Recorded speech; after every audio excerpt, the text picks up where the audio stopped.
आदाब, नमस्ते। मैं आपको बहुत मुबारकबाद देना चाहता हूं कि आपने इस प्रकार की मीटिंग का आयोजन किया।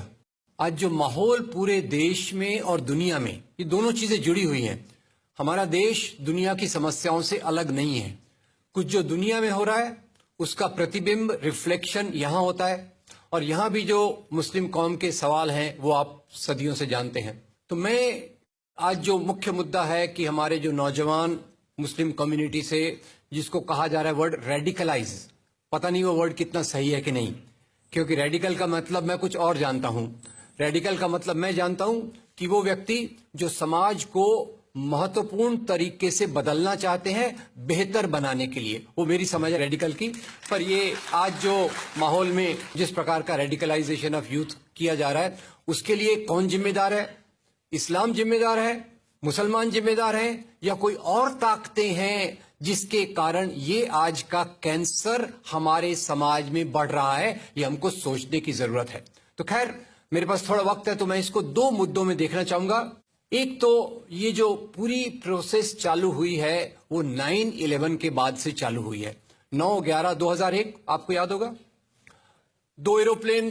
खैर, मैं कुछ चीजें दोहरा रहा हूं ताकि हम समझ सके आईएस आया कहां से। ये ऊपर से टपका कि अंदर से कोई ऐसी चीज है जो इस कैंसर को बढ़ावा दे रही है। वो कैंसर को जो बढ़ावा देने वाली चीज है वो थोड़ा समझने की कोशिश हम करते हैं। खैर, 2 एरोप्लेन आए, 2 एरोप्लेन हाईजैक किए गए, ऐसा बोलते हैं। ये सब बोलते हैं वाली बात मैं कह रहा हूं, मीडिया का मामला है। सच क्या है, झूठ क्या है, सच दिखेगा, आसानी से हम उसको पहचान सकेंगे कि नहीं, वो एक अलग बात है। खैर, ऐसा कहा गया कि 2 एरोप्लेन आए, हाईजैक करके लाए गए और वर्ल्ड ट्रेड सेंटर की बिल्डिंग से टकराए।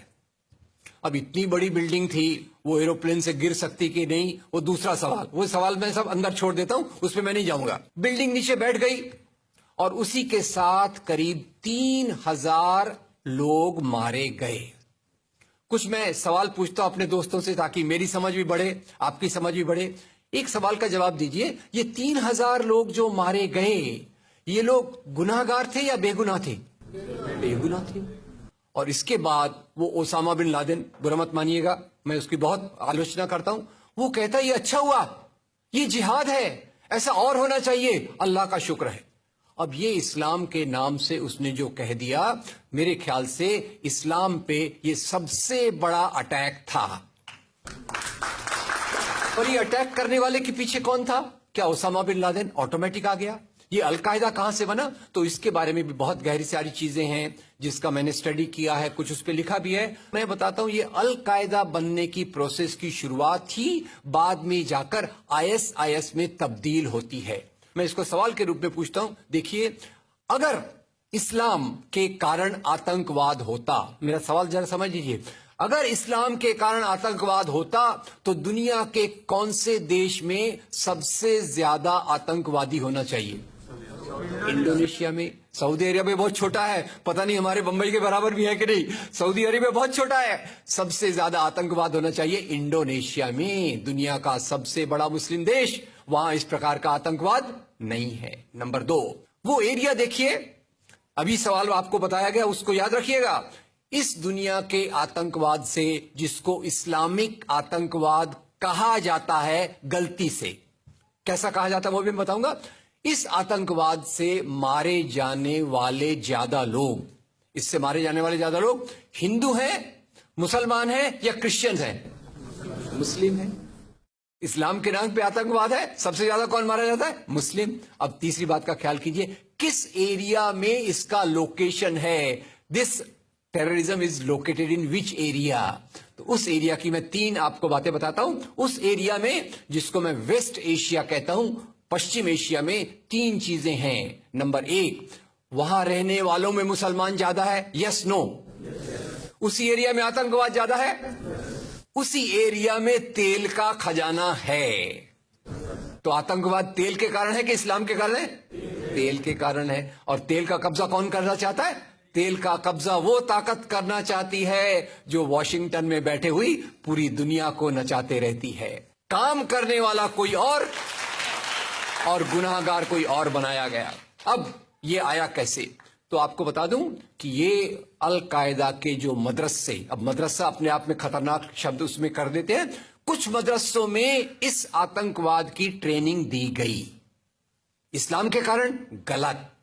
ये जो मदरसों में आतंकवाद की ट्रेनिंग दी गई, उसके पीछे भी जो हाथ था, दो चीजों का था। सबसे बड़ा हाथ था अमेरिका का। अमेरिका ने $8,000 मिलियन, 7,000 टन हथियार दिए अलकायदा को। उनका ब्रेन वॉश किया गया। इस्लाम के जो दो महत्वपूर्ण शब्द हैं, माफ कीजिएगा अगर मैं कुछ गलत कहूं, मैं इस्लाम का स्कॉलर नहीं हूं, समझने की कोशिश करता हूं, कुछ मैंने गलत कहा तो उसको मैं माफ कर दीजिएगा। तो दो शब्दों को उन्होंने बदल दिया। एक शब्द था जिहाद। जिहाद तो जो है जिहाद अकबर, जिहाद असगर। जहां तक मेरी समझ है, जिहाद अकबर का मतलब होता है अपनी बुराइयों के खिलाफ लड़ना।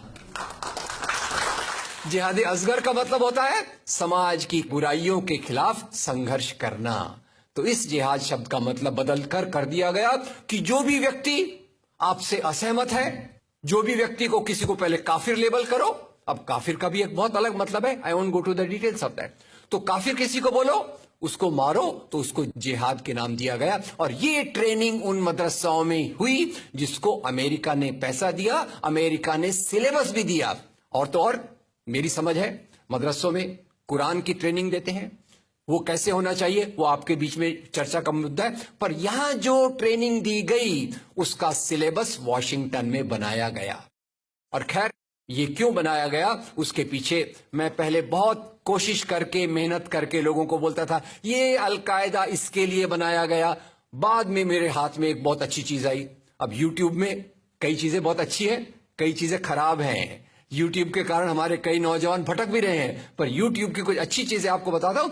यूट्यूब में आप सर्च कीजिएगा 3 शब्दों को, हिलरी क्लिंटन अलकायदा अमेरिका, उसमें आपको 4.5 मिनट का एक वीडियो मिलेगा जिसमें हिलरी क्लिंटन बताती है, मैं नहीं कह रहा, हिलरी क्लिंटन कहती है कि हमको रशियंस के खिलाफ लड़ना था। हमारी फौजें जो वियतनाम से एकदम डिमोरलाइज होकर आई थी वो तैयार नहीं थी, तो इन एशिया के मुसलमानों के नौजवानों के कंधे पर रखकर हमने अपनी बंदूक चलाई, हमने अलकायदा खड़ा किया, हमारा काम हो गया, हम अपने हाथ धो लिए और हम अपने वापस आ गए।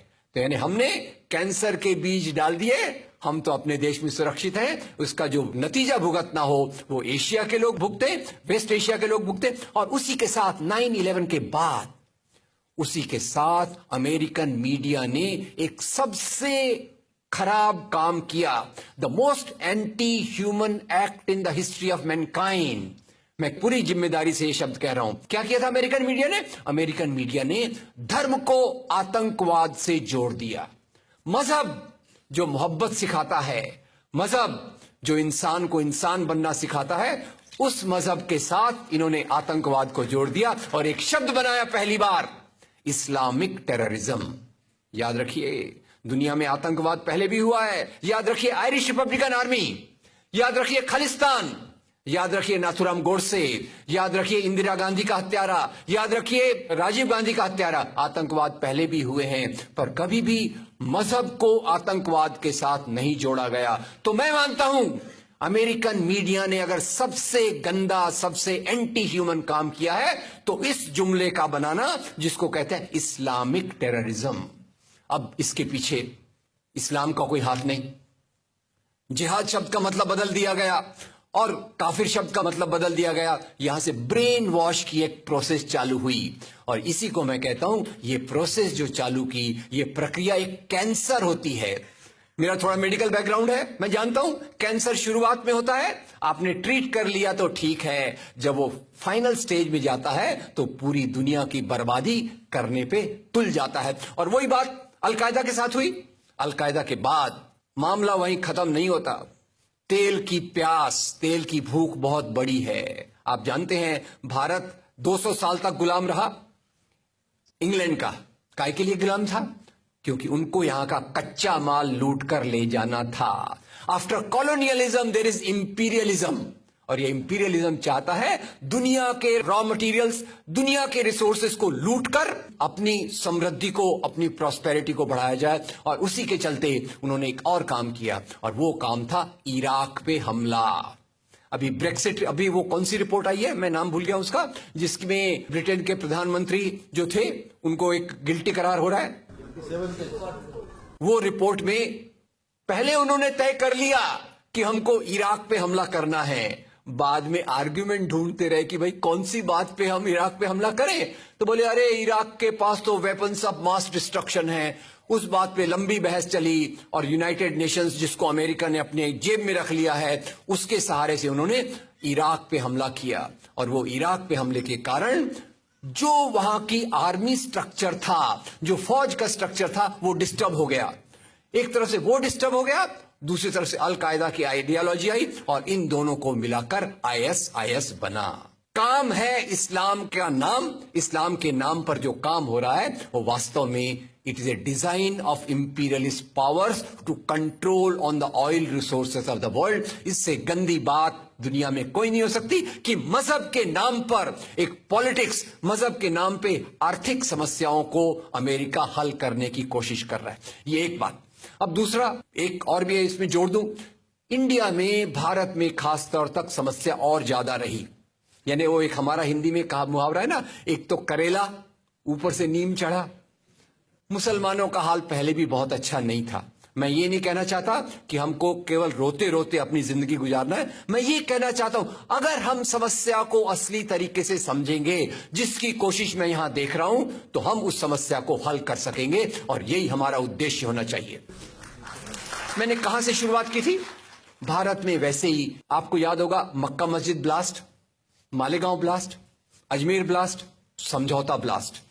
हर एक ब्लास्ट के बाद मैं बहुत तकलीफ से पढ़ता था, मालेगांव में ब्लास्ट हुआ, 25 नौजवान मुसलमान नौजवानों को पकड़ा गया आरोपी के रूप में। वो लोग जेल में रहते, करियर बर्बाद होता, बाद में कोर्ट कहता इनके पास तो कोई सबूत इनके खिलाफ नहीं है, उनको छोड़ दिया जाता। ये कब तक चली प्रक्रिया? जब तक बंबई में 26/11 नहीं हुआ। हेमंत करकरे इशारों में बात, मैं वही बात समाप्त कर देता हूं। There are prejudices against a particular community, और ये प्रिजुडिसेस की शुरुआत ये जो इस्लामिक टेररिज्म शब्द से हुई, और उसके पहले भी इंडियन हिस्ट्री में, इंडियन हिस्ट्री को मिसयूज करके मुसलमानों को बदनाम करने की कोशिश की गई।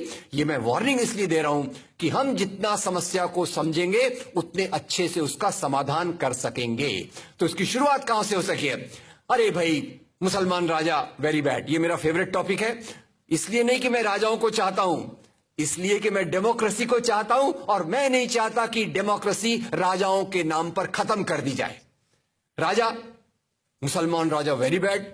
बोले अरे भाई, एक हाथ में तलवार, एक हाथ में कुरान लेके आए, और यहां उन्होंने इस्लाम लोगों पे लाद दिया। लोग जनरली सुन लेते, मुसलमान राजा आए, एक हाथ में तलवार, एक हाथ में कुरान।